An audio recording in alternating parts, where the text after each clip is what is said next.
Firstly, I'd say that the CV that's mentioned is Deirdre's, not mine. My name is Moira McLaughlin. I'm going to take a little time just to tell you about my participation in the MAMI study, and then I'll hand you over to Deirdre, who will take you through part of the online resources that are available on women's health after motherhood. So my name is Moira McLaughlin, and I am a mother of 3. My badge for today says antenatal educator, but that's because motherhood has changed me so profoundly that I spent 2.5 years studying with Antenatal Ireland to become an antenatal teacher to get evidence into the hands of women. And that kind of side to my personality is what also has me here as a mother, as a participant in the MAMI study, and as somebody who helped co-create the resources that are available. I first became aware of MAMI back in 2012, early in my first pregnancy. Signed up with every survey that arrived, from late pregnancy right up to the 5-year follow-up. I was struck by the fact that I was being asked questions that nobody else asked. That encouraged me, I suppose, to consider my own mental and physical well-being, and not just the health of my baby. I think as mothers we kind of naturally focus on the health and well-being of our baby, but then someone has to ask the question, who looks after mothers?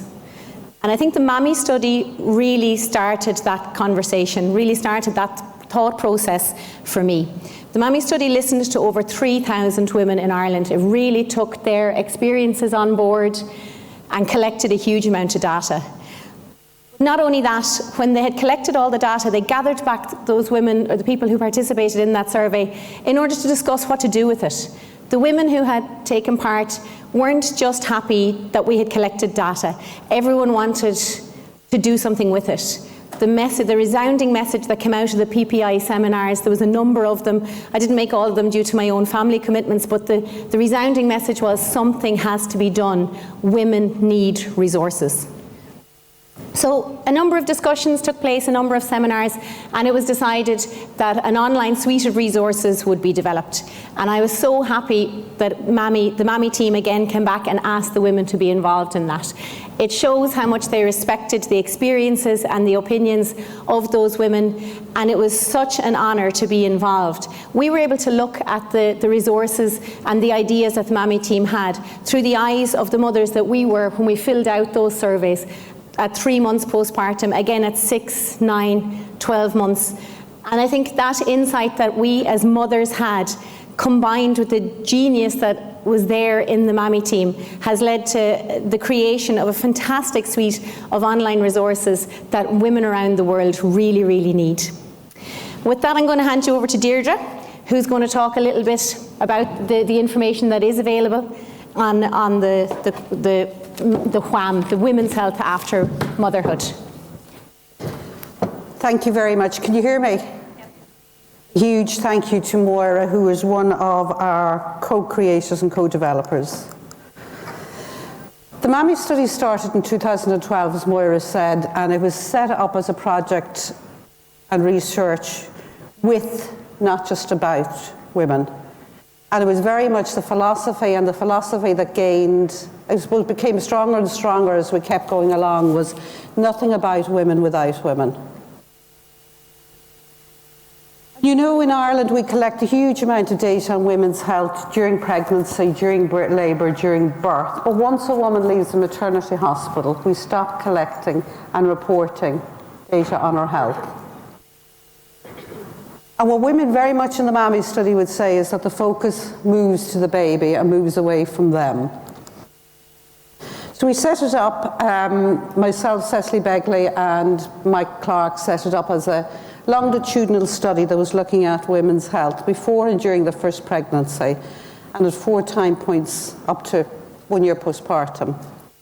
We're collecting data from women's hospital records and from doing interviews with women. And the whole idea was to identify something that could be modified and changed to help women improve their health. We're now on the second baby study and the 5-year follow-up study, and we have a core, strong women like Moira who are participating in every aspect of the study. Here's a little snapshot of what they told us. Before pregnancy, 1 in 4 women leaked urine, and that's stress incontinence. The actual number would be closer to 1 1/3 of both stress and urinary incontinence. 1 in 3 women leaked urine during pregnancy. More than 1 in 2 women leaked urine at 3 months postpartum. At 12 months postpartum, 2 in 5 women were leaking urine.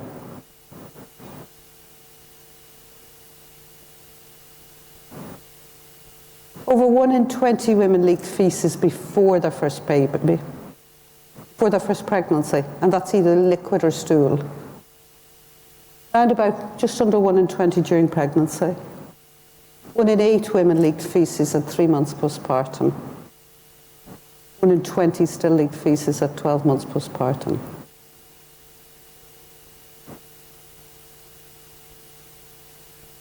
One in 10 women had depression before their first pregnancy, and about 1 in 12 women had anxiety. It was dropped a little bit during pregnancy, but just under 1 in 5 women had depression 3 months postpartum,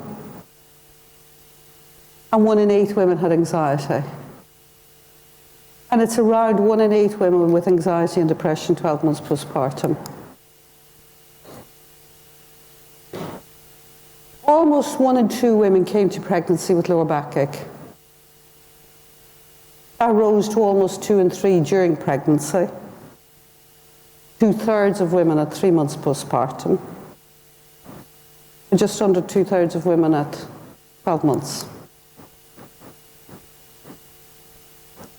1 in 4 to 5 women had painful penetration or experienced pain during sexual intercourse before their first pregnancy. Decreased a bit during pregnancy, rose to 2 in 5, 3 months postpartum, and around 1 in 5 to 6 to 7 women at 12 months postpartum. So there's a lot of women experiencing a lot of problems. Think maybe they're getting help. So here's what the women told us about being contacted by the health professionals. All of the figures in red are what the women said they were not asked directly about. They weren't asked directly about, 3/4 weren't asked directly about loss of urine, bowel motions, hemorrhoids, perineal pain. Less than half did say that they were asked about depression. Almost 90% not asked about sexual health problems or relationship problems. And they told us, even though the proportions are slightly lower, these are the proportions who said the midwife or the PHN, public health nurse, did not ask me directly about loss of urine, bowel motions, hemorrhoids, etc. So what you see then when you start gathering the data is that there's a national silence. We're not asking women. Women are not talking about it because they probably don't know what is or isn't normal, and they're suffering in silence and they're suffering alone. And they told us along the way that they struggled to find reliable, trustworthy information.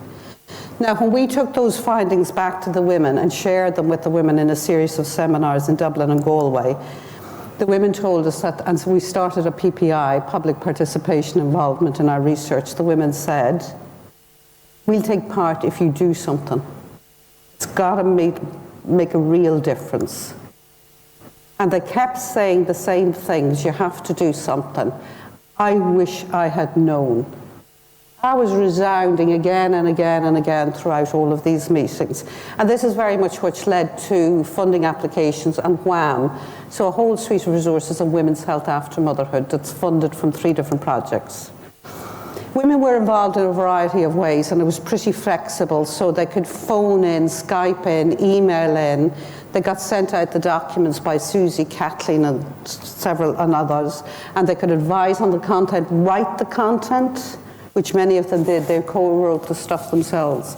And for sensitive topic, whether it was leaking urine or that, they could write the script and we would get an actor to voice it over. They could video it or they could audio it. Now, as it happens, all women chose audio. So we constructed this course and a suite of resources around physical health, myths around motherhood, what do we believe about it, and returning to exercise, leaking urine and feces, mental health, anxiety and depression, sexual health and relationships, intimate relationships, social relationships, and that part covers intimate partner violence as well. And we've packaged it as a four-week online course. It's free, and each week starts with women's voices and ends with women's voices. And it's all around what is and isn't normal, what you can do to help yourself, and how do you know when you should ask for professional help. These are the core team of women who took part. Their message was, you have to tell others what we wish we had known. And our message was, women need to be thriving, not just surviving and putting up with stuff. So we started with an overall package, a downloadable, interactive infographic that tells you all about, little bits about maternal health. And it covers a whole range of physical and health and mental health stuff. So if I click on sexual health, what a woman will get is a little bit about what the challenge is, what we mean by sexual health, so definition, what our key message is, and as I said, the key message at every part of it is, these problems might be common, but they're not normal and treatment is available. How you can assess yourself and how you can help yourself first of all, and then what to do and how to ask for professional help. Women want to develop a fun way to learn and to challenge perceptions, so the course is full of, the resources are full of quizzes. You get asked a question, you get the option of ticking your answer, and then you get the correct answer. You get true and false questions, and again you get the correct answer with after you click. There's downloadable leaflets on when to start exercising, and there's gorgeous audios and tips of the week from women. So this is the end of the first part. You get this exercise and you get women saying, this is what worked for me. Women wanted a different way of learning about sensitive topics. So for instance, urinary incontinence, we have this, what we call a bias buster. So again, it's true false questions with the correct answer afterwards. So there's a series of about 12 questions you work through. We also use quotes from women to say, this is what women said. So you get the sensitive topic delivered in a way that maybe looks after, keeps women's names, etc., anonymous. Women's health physiotherapist Cindy Cusick from the Rotunda and Eve Kenny from the Rotunda have done four fabulous videos, there's only two shown here, on Know the Signs. What is urinary incontinence? When and why does it happen? And there's a guided coached pelvic floor exercises of both slow and fast repetitions. Women also said to us, okay, well, I'm all right doing the pelvic floor exercises. It's been reminded to do them and remembering to do them, so that there's an editable, downloadable reminder where you can track your own progress. And there's also a leaflet then following on. How do you make it a habit so that it becomes not just something you're doing when you're doing these resources or going through them, but it becomes part of life? There's tips of the week from women, and there's one from Maria who talks about her regret about not being told about doing pelvic floor exercises and their importance.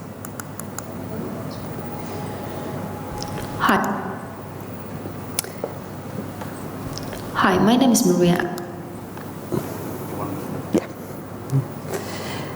There's a whole section then on expectations of motherhood, and that's very much linked with mental health and mental well-being.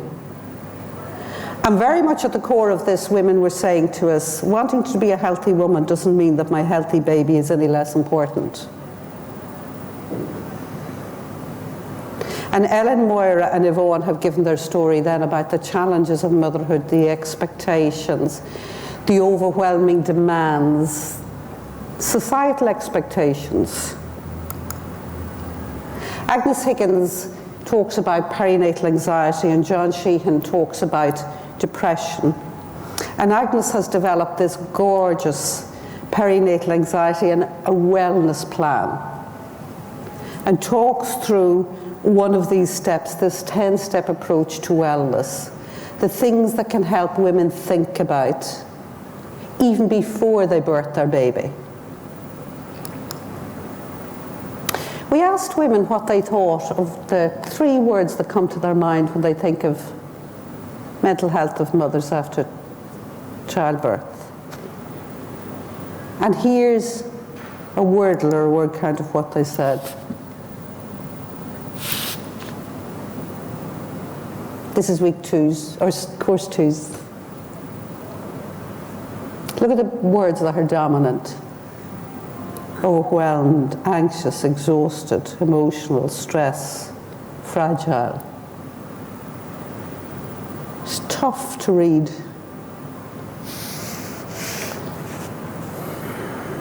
And it must be really, really tough when you're in the middle of that to know what it is you're experiencing and know how to even ask for help.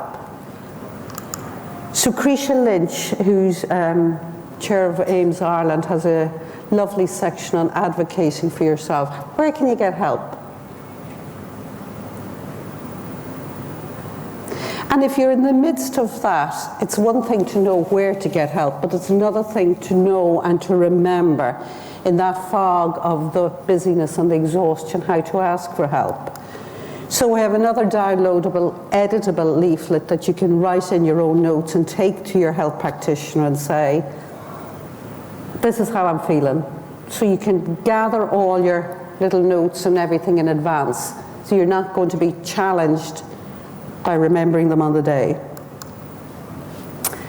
In the last part of the course, we've packaged together these resources on relationships, and Deirdre talks about starting conversations about sexual health and the importance of not just sexual health, but intimacy. A word that women used an awful lot when they were talking about their intimate relationship. Emily Parr-Smith, our clinical sexologist, talks about the importance of what she calls a lubrary. Not a library, but a lubrary, the importance of a good lube after childbirth, particularly for women who are breastfeeding. And Sarah Benson talks about the harrowing experience and how you could support a friend who's experiencing domestic violence, as 1 in 4 to 5 women in Ireland do. Finally, it finishes with you helping women to help devise their circle of support, even before you become a mother. Who is in your real world or your online world that can help you at different points in your life? Be it practical help, emotional help. Who can you talk to and who do you trust? So, because of the women who joined the MAMI study, because of the women, Moira and colleagues, who joined the PPI, we developed these suite of evidence-based resources based on what they said, that are all centred on how to know what is and isn't normal, how to help yourself, and how to ask for professional help if you need it. They're all about what women told us, I wish I had known. They're in English, they're in Spanish, and they're in Dutch. And we couldn't have done it without the funding for 3 different projects that Cecily got for Health Research Board called On Track, and we got for WHAM, Women's Health After Motherhood, and Messages from Science Foundation Ireland. So far, around about almost 6,000 women have joined the English language course. Around about 3,000 have joined the Spanish, and the Dutch is running since just 3 weeks ago. That's my bit of the story, and Moira is going to tell you more about what they and the other women said and take you to the end of it. So as Deirdre said, the course or the resources are available in 3 different languages and they're freely available online. So at this point we're starting to get back feedback from the people who have used the resources, and what they are saying about it is that they never knew that what they were experiencing was not normal. It's very hard for women to be able to speak up and to talk about their experiences, but having this resource available is encouraging women to do so. And some of the things that they're saying is that that they would recommend this course to a lot of people, that the tools are supportive. A huge amount of the participants would say that the content in the course has changed their attitudes and changed their behaviours. I think that's a huge testament to the information, the evidence-based information that is available. Knowing that women are now realising that their experiences are not normal means that we can improve the health outcomes for women by just speaking about our own experiences. And as mothers, as women, it was enjoyable for us to be invited to co-present the launch of the resources in Trinity College, to be asked to speak to Catherine Thomas on the radio. It was all exciting for us, but really what was really important and what I felt was so essential to the whole thing was that we felt that as women and as mothers, we had an opportunity to reach other mothers. We had an opportunity to speak to them about what the real normal of motherhood is, and to get them to seek help, to go online, to use these resources available. When we spoke to Catherine Thomas, she was only delighted to get an opportunity to speak about her own experience as a mother, and she talked about her hatred of the term bouncing back and return to normal, and that was live on the airwaves. Just to have an important voice like hers speak to the women of Ireland is just amazing. And last week or the week before last, I heard an American midwife give a TED talk, and she spoke about how somewhere along the way we've forgotten or we've stopped supporting mothers. She said the consequences are dire, but she also said that if we fix it, that the solution, the results could be profound. And I do think that, what she was talking about an American system, but I think that her sentiment echoes here as well. That's why we are only happy to help co-write articles with Deirdre that are just help spreading the word of these amazing online resources. And I hope that that the resources are accessed by as many people, as many women as possible, in order to break the stigma, open conversation, and help women to realise they're not alone. Women said that they found the course fascinating and liberating, and that they found comfort in knowing that they weren't alone in experiencing these symptoms.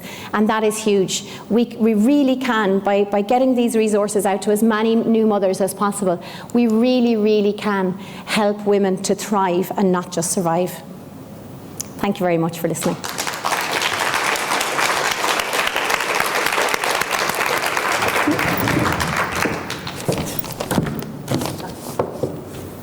Oh, you can't escape. Oh, There's a minute or two for questions. okay. It'll be for Deirdre. And somewhere there's a roving mic. There she is. Any questions for these two glorious ladies? There's one and then two. For you, nothing. No, they'll be for you, Deirdre. Okay, for you. Didn't even drink Catherine the Robinson water. from the South Eastern Trust in Belfast. So can you watch the advertisement for women's incontinence pads without screaming at the television? Because it says that it's normal, I'm a mummy, to be wet. The message is awful, but also the fact that they're trying to portray them as being such pretty. The newer ones now, lovely pictures on them, they're trying to convince us that it's, this is the solution, whereas that's not the solution at all. Finding help is the solution, getting the word out there that the symptoms are not normal. The ads are trying to convince us that this is normal and we have the solution, whereas the real information is the evidence that it's not normal and there is a solution. And I have to say that Deirdre has tried hard to get it into those ads that the symptom, that any leaking is not normal, but unfortunately they're not listening to her. I have, I think about 30 emails to the companies. Excellent. different companies. I have responses from 2-3 of them, and the responses are written to reassure me that they're doing everything they can to promote women's health. Yeah, by treating the symptoms, not the problem. Then the communication eventually stops. That's all I get. I think that's a really good question, a beautiful answer, and it's good to know that's going back to the makers of these things. And I'm aware that in the UK, Jackie Dunkley-Bent is also quite railed up about it. So I think there will be at some point some sort of disclaimer, hopefully, and a link to assistance for women, rather than accepting this is normal. Yeah, I mean they have been challenged by others, and I think it's the physiotherapists behind Pelvic Roar may have also challenged them, but they're not in breach of any standards at the moment. Okay, thank you. Yeah, I've got a question at the top. Just wanted to comment, if it's okay, Sinead Thompson, community midwife in Hollis Street. I just wanted to say it was a great tool for us as community midwives in our postnatal visits to be able to recommend the online things that you were doing every month to our women, and I used it an awful lot, and the amount of thank you cards I got afterwards for recommending it was great for women who had histories, so they had a resource to go back to and know that they were being listened to. So well done. Thank you. That's really lovely to know, and there's a couple of things happening at the moment. I mean, what we're trying to do is, and we're launching more resources next week as well, but one of the things we will never ever do is charge anyone for using them. And one of the things that we want to do is help as many women as possible. So thank you for doing that, and thanks for sharing them. Fabulous. Hi, Mary Long Rotunda. Just, you know the way you mentioned Catherine Thomas and how influential she is. She's in Operation Transformation, and I've been watching it for a good few years. Not that it's done me much good, but you know the way they started talking about obesity and pregnancy, and they had the section from, I think it was the COOM. But would it be worthwhile for them to start mentioning, you know the way they talk about exercise and the effect it has on your health, but talking about women who've had babies and the effect on pelvic floor, you know, because it's I mean, everybody here, there's quite a lot of women who've had babies. The idea that when you go in labour to have your baby, that the person who might suture your perineum might have seen a few. And I don't want to expand on that, but you know what I'm talking about. You know, 1st of January, 1st of July. One of the most important parts of your anatomy, it's not necessarily being sutured by somebody very experienced. Okay. It's a big, to me it's a big factor. I've never had a baby, but I from working in the labour ward, I feel that's so important. And yet it's not talked about anywhere, you know? Anyway. Okay. Thanks, Mary. The more we can spread the word about it and get it out into the media, fantastic, yeah. I think this needs to be the last question, though. Thank you. Thanks. My name's Maggie Lawler. I'm a pre- and postnatal fitness specialist, and I'm a nurse. I've changed career, but what rings true to me is that I wish I had known what I wish I had known. That sentiment is really important to me. That's something that I felt, and as I talk to women on a daily basis, I'm just reminded how often they're in contact with the services before they have their baby, between all their antenatal appointments at the hospital and with the GP. And to me, what I wish I would have known would have been said to me during those appointments, so that I wouldn't have left the hospital and had certain, not anything terrible happened, but there's so many points of contact with women, not just after they've had their baby, because after that they're kind of out in the wilderness. As we know, that there's not the support there, but is there a way that women can find this information before their postnatal, or for at least the first time? That, they feel like somebody has said something to them before they leave the hospital holding their baby. And we're hoping that if every woman who does the course shares it with her friend, we'll be doubling the numbers regularly. I mentioned at the outset that I trained with Antenatal Ireland to be an antenatal educator, and I think it's something that we provide the information that this resource is available. It's hard to know how much women in the run-up to the birth of their baby take in about the postnatal period. I mean, it's very important. I think it's more important to signpost that if you need it, this is there. But speaking a lot about the content, I'm not so sure how much of it will be taken in an antenatal setting, because the birth is really what most people are focusing towards. Yeah. Okay, that's great. Thank you so much.